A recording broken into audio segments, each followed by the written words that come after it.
কি হবে যখন আপনি ঘুমাবেন এবং ঘুম থেকে উঠে দেখবেন 500টা বছর কেটে গেছে এবং পৃথিবীর প্রত্যেকটা মানুষ বোকা হয়ে গেছে, শুধুমাত্র আপনি বাদে।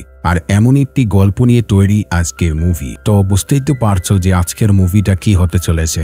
তো বেশি কথা না বলে চলো আজকের মুভি সম্পর্কে জানা যাক। বড় বড় বিজ্ঞানীদের মতে ভবিষ্যতে মানুষ আরো বেশি স্মার্ট এবং সবকিছু অ্যাডভান্স হয়ে যাবে, আর এটা আমরা সবাই মেনে চলি। কিন্তু এই মুভির কনসেপ্টটা সম্পূর্ণ আলাদা। মুভি শুরু হয় 2005কে দেখিয়ে, যেখানে আমাদেরকে জানানো হয় দিন দিন মানুষের শক্তি এবং বুদ্ধি হ্রাস পাচ্ছে, যার ফলে প্রতিটা বিজ্ঞানী এবং মানুষ এটাই বিশ্বাস করে সময়ের সাথে সাথে মানুষ বোকা হয়ে যাবে, যার ফলে বর্তমানে মানুষ খুব বেশি চিন্তায় রয়েছে। আর এমনই পরিস্থিতি তৈরি হয়েছে ইউএস আর্মির মধ্যে। আর্মি অফিসাররা মনে করে তাদের যে বেস্ট আর্মি অফিসার বা পাইলট রয়েছে তারা যখন রিটায়ার হয়ে যাবে বা তারা যখন মরে যাবে, তারপর তারা সেই রকম আর্মি অফিসার বা পাইলট খুঁজে পাবে না, কারণ মানুষ দিন দিন কম বুদ্ধি নিয়ে জন্ম নেবে, যার ফলে তাদের সামরিক শক্তি হ্রাস পাবে। আর এই কারণেই আর্মি অফিসারের প্রধান জেনারেল কোলিন্স প্ল্যান করে তারা হিউম্যান হাইবারনেশন প্রজেক্ট চালু করবে, অর্থাৎ এমন একটা বদ্ধ জায়গা তৈরি করবে যেখানে মানুষদের ঘুম পাড়িয়ে রেখে দেওয়া যায়। আর এখানে তাদেরকে ঘুম পাড়ানো হবে যারা বর্তমানে সবচেয়ে দক্ষ অফিসার, আর যখন ভবিষ্যতে তাদেরকে দরকার হবে তখন তাদেরকে ঘুম থেকে তোলা হবে। কিন্তু তারা যতক্ষণ এই বদ্ধ ঘরে থাকবে ততক্ষণ তাদের কোনো বয়স বাড়বে না। এখন এই সব কিছু শুধুমাত্র আলোচনাই হয়, তাদেরকে এখনো এটা করতে হবে। আর এটা করতে গেলে তাদেরকে মোট 2জন মানুষকে দরকার হবে, একটি মেয়ে এবং একটি ছেলে। আর এরা আর্মি অফিসারদের মধ্যে থেকে একজনকে নির্বাচন করে, যার নাম জো। জোকে বেছে নেওয়ার সবচেয়ে বড় কারণ জোয়ের ফ্যামিলি বলতে কেউ নেই, না আছে তার মা বাবা, না আছে তার কোনো ভাই বোন, অর্থাৎ সে সম্পূর্ণ একা।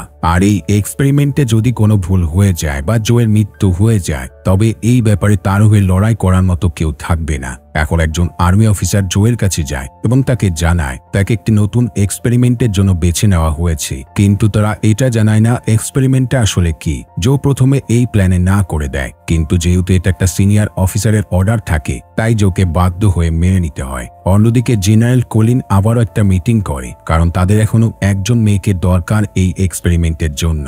কিন্তু সমস্যা হলো তাদের এই আর্মিতে কোনো মেয়ে অফিসার নেই, তাই জেনারেল কোলিন বাইরে থেকে একজন প্রস্টিটিউটকে হায়ার করে, যার নাম রিটা। আর একইভাবে তারা রিটাকেও এই এক্সপেরিমেন্টের সম্বন্ধে বেশি কিছু জানায় না, এবং জেনারেল কোলিন মিটিংয়ে থাকা বাকি অফিসারদেরকে অর্ডার দেয় তারাও যেন এই সব কথা গোপন রাখে। পরের দিন জো এবং রিটা এক্সপেরিমেন্টের জন্য সেই রুমে চলে আসে যেখানে তাদেরকে রাখা হবে। এখানে এরা দুজন একে অপরের সাথে পরিচয় করে নেয়, কিন্তু রিটা জোকে মিথ্যে বলে। সে জানায় সে একজন পেইন্টার।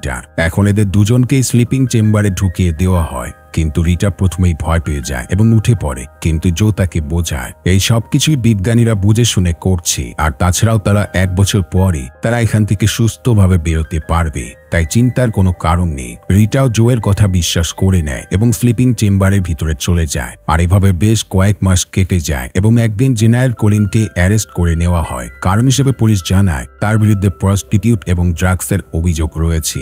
যদিও এগুলো সবই সেই এক্সপেরিমেন্টের কারণে বাধ্য হয়ে করতে হয়েছিল, কিন্তু জেনারেল কোলিন এই সব কিছু অভিযোগ মেনে নেয়, কারণ সে এই এক্সপেরিমেন্ট সম্পূর্ণরূপে গোপন রাখতে চায়। এখন এই সব ঘটনার ফলে সরকার থেকে পুরো আর্মি ক্যাম্পটাকে ভেঙে ফেলা হয়। যেহেতু জো এবং রিটা এই ক্যাম্পের বেসমেন্টে বন্দী রয়েছে, তাই তারা সম্পূর্ণ মাটি চাপা পড়ে যায়। আর এভাবেই আস্তে আস্তে বেশ কয়েক বছর কেটে যায় এবং সময়ের সাথে সাথে মানুষও বোকা এবং বুদ্ধিহীন হয়ে যায়, যার ফলে মানুষরা মনে করে তাদের বিজ্ঞানীরা এই সমস্যার সমাধান করবে। কিন্তু বিজ্ঞানীরাও এখন বুদ্ধিহীন, তাই তারা যে যার মতো যা খুশি এক্সপেরিমেন্ট করতে শুরু করে, যেগুলো একটাও খুব বেশি গুরুত্বপূর্ণ জিনিস নয়। আর এভাবে 500টা বছর কেটে যায় এবং চলে আসে সাল 2505।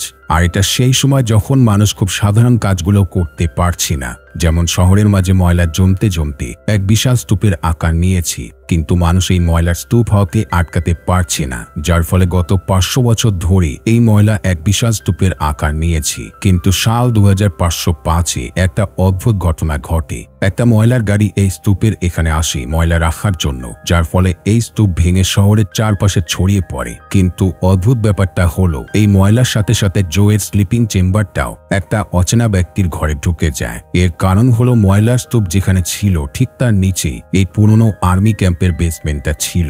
জো 500 বছর পর স্লিপিং চেম্বার থেকে বেরিয়ে আসে এবং তার বয়স একটু বাড়েনি, কিন্তু সে সম্পূর্ণ কনফিউজ থাকে। কারণ সে বর্তমানে অন্য জায়গায় রয়েছে। এই বাড়িটা যার, সেই ব্যক্তির নাম হলো ফ্রিটো পেন্ডেজো। আর সে এই ঘটনার পরও এই ময়লা এবং জোকে সম্পূর্ণ ইগনোর করে নিজের কাজ চালিয়ে যায় এবং মন দিয়ে টিভি দেখতে থাকে।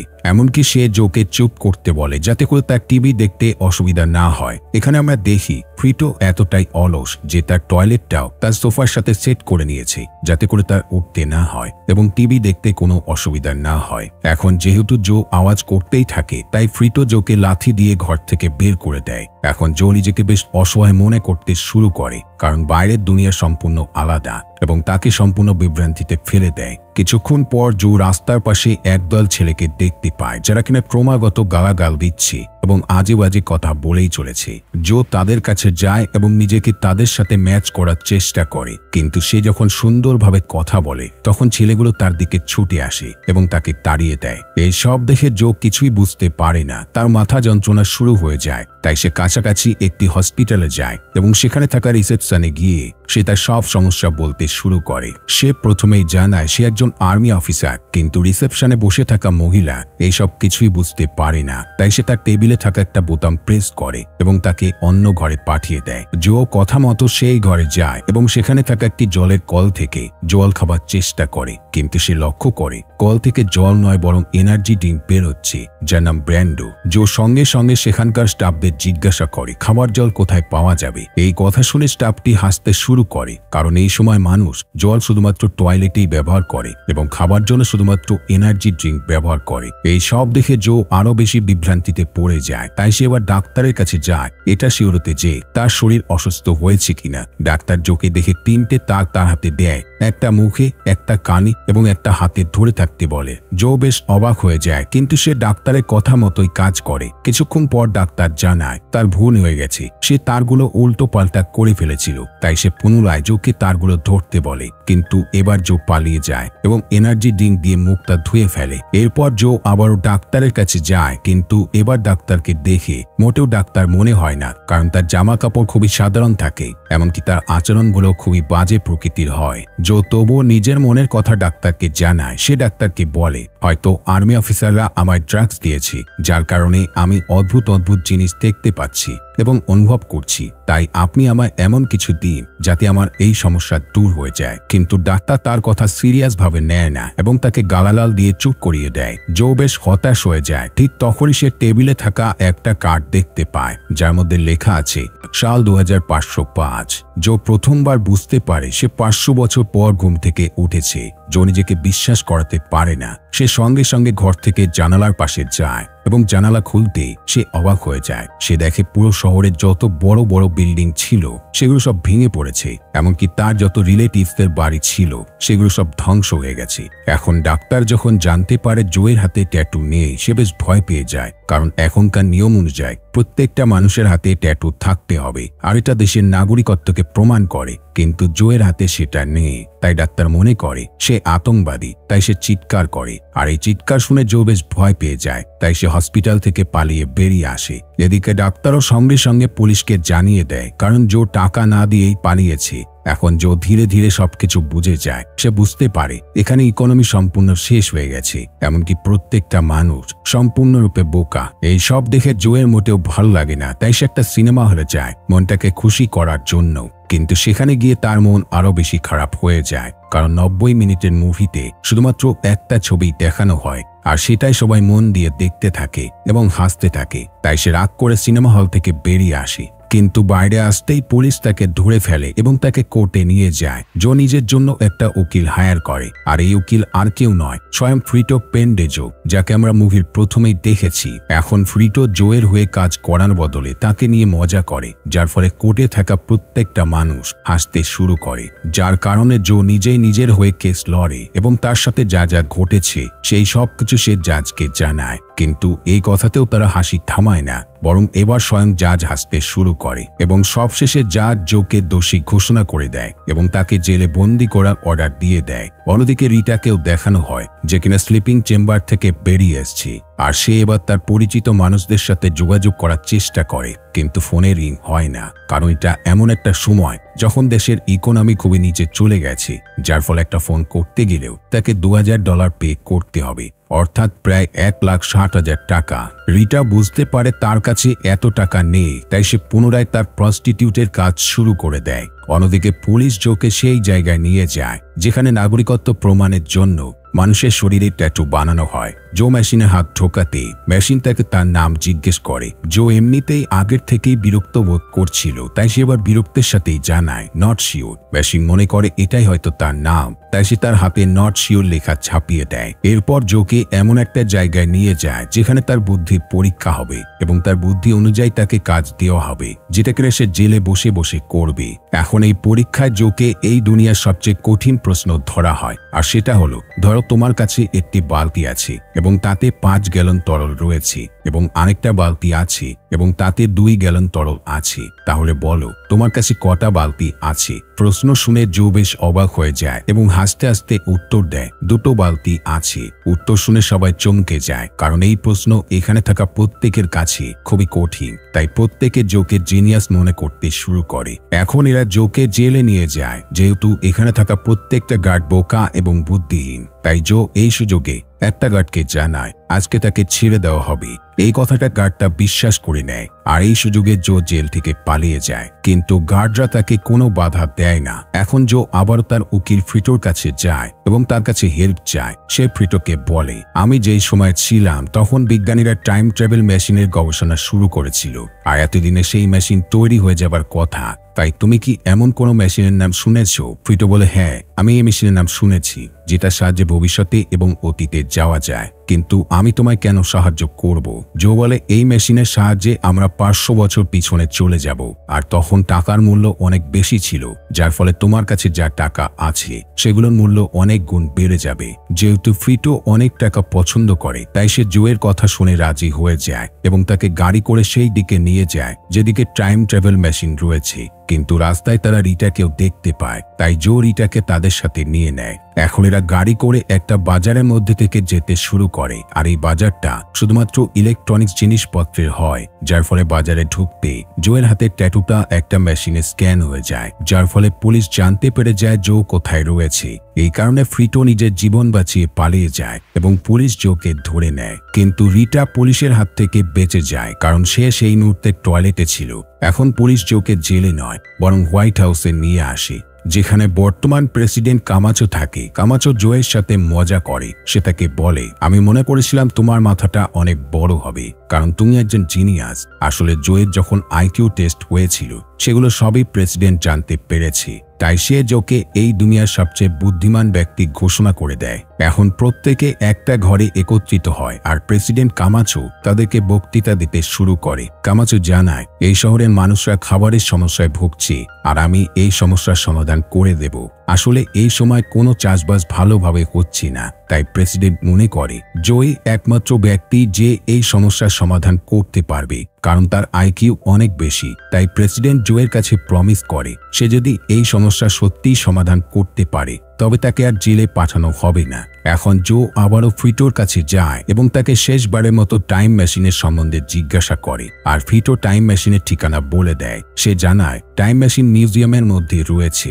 এখন জো বুঝতে পারে তাকে যে করেই হোক মিউজিয়ামে যেতে হবে, তাই সে ঘোষণা করে সে মিউজিয়ামের পাশের জমিটা দেখতে যাবে এবং এই বাহানায় সে টাইম মেশিনের কাছে পৌঁছাতে পারবে। এখন সকাল হলে প্ল্যান মতো জো সেই জমিতে যায়। সে লক্ষ্য করে জমিতে সত্যি সত্যি কোনো কিছু চাষ হচ্ছে না, কিন্তু জো এই সব নিয়ে বেশি চিন্তা করে না, বরং সে এখান থেকে পালানোর জন্য প্ল্যান বানায়। সে তার সহযোগীদেরকে বলে এখানে রিটাকেও নিয়ে আসি। আসলে জো রিটাকে সাথে নিয়েই পালাতে চায়, কিন্তু জো যখন ফ্রিটোর দেওয়া ম্যাপটা খোলে সে একদম হতাশ হয়ে যায়, কারণ এটা একটা পেন দিয়ে তৈরি খুবই সাধারণ একটা দাগ, অর্থাৎ এটা কোনো ম্যাপ নয়। এখন জো মন খারাপ করে ফিরে আসতে শুরু করে। ঠিক তখনই সে লক্ষ্য করে জমিতে চাষ করার জন্য জল নয়, বরং এনার্জি ড্রিঙ্ক ব্যবহার করা হচ্ছে, যার নাম ব্র্যান্ডো।